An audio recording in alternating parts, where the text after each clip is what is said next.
All right, folks. Well, we have the biggest thing coming up is ethics, and Dion, who's the ethics commissioner, who he retired due to health reasons or took a leave, and now they have the next one up.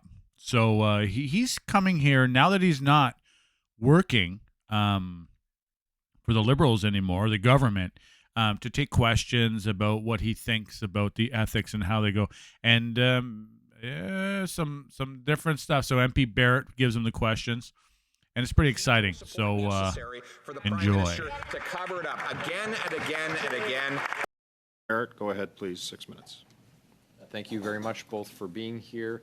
Mr. Dion, after 5 years in the position, is it your belief that the Liberal government takes the ethics rules seriously? Mr. Chair, I would say that the government does take it seriously, although not as seriously as I wish it did. Seriousness is a spectrum of seriousness, if you wish. There were several ministers, parliamentary secretaries who were taking their obligation very seriously. There were others who were not as serious about it. But as a whole, there was a good degree of effort to ensure that they would act within the Conflict of Interest Act. Based on your observations after 5 years, you made a recommendation for that government members should take remedial ethics training, and that implies a lack of understanding of the basics at the remedial level. Is that correct? The word remedial was affixed to it by somebody else. I did not conceive of it as remedial. I conceived of it as I believe in education, I believe in continuous education, and I believe anybody can always learn more about a subject matter. And my opinion was that, and in the very busy world we live in, people sometimes choose not to take the time to properly understand their obligations.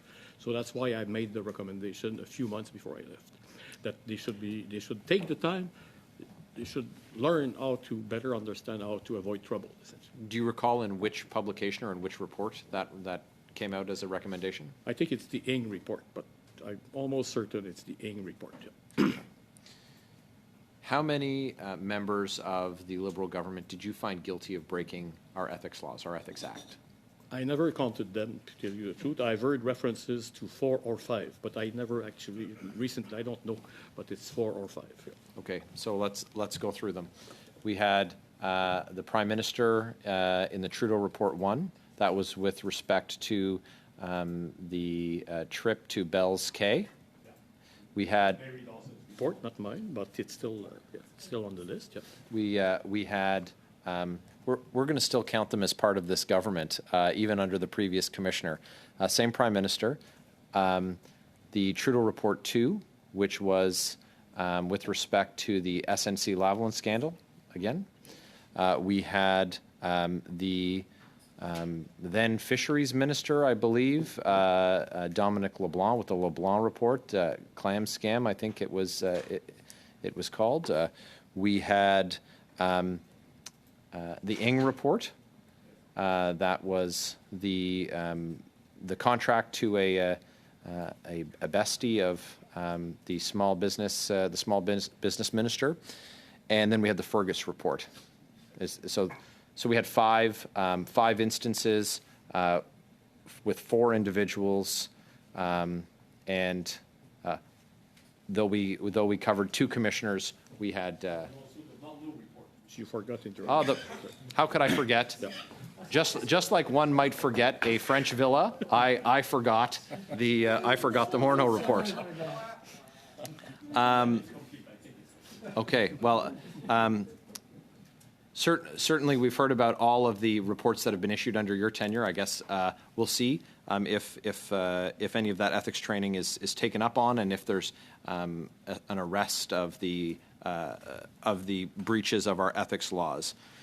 What do you think the continued breaches of ethics laws did over your term to Canadians' confidence in our institution? Do you think that repeated offenses or multiple breaches by one government, that instills confidence in the system by Canadians? It obviously doesn't. There's no other possible answer.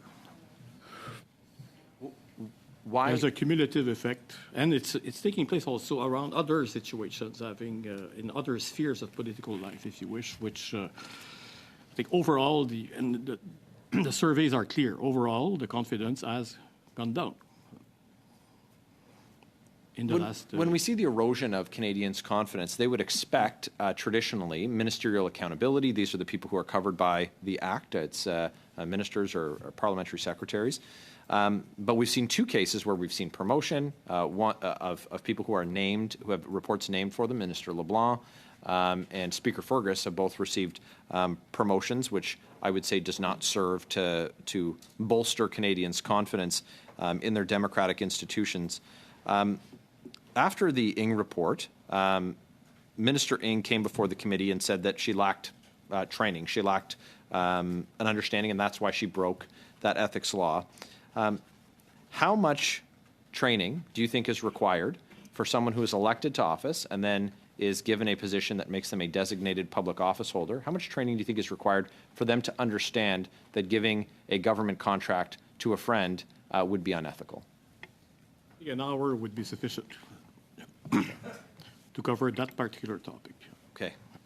How much time do I have left, Chair? 7 seconds. Well, I thank you very much, Commissioners, for being here. Fast that Canadians didn't want champagne for Thanksgiving. They just want some food. And I did a little bit of price shopping on that for him. In the last days of the Conservative government, the price for a pound of turkey was $1.49. And the flyers today show it's $2.49, a 70% increase. And I might add that the picture of the turkey during the Conservative years was a big, plump, beautiful bird, whereas right now it's a skimpy, shrimpy little thing that looks like it's been taxed to death. Mr. Speaker, why won't they get off the back of the turkey so that we can have a nice dinner for Thanksgiving?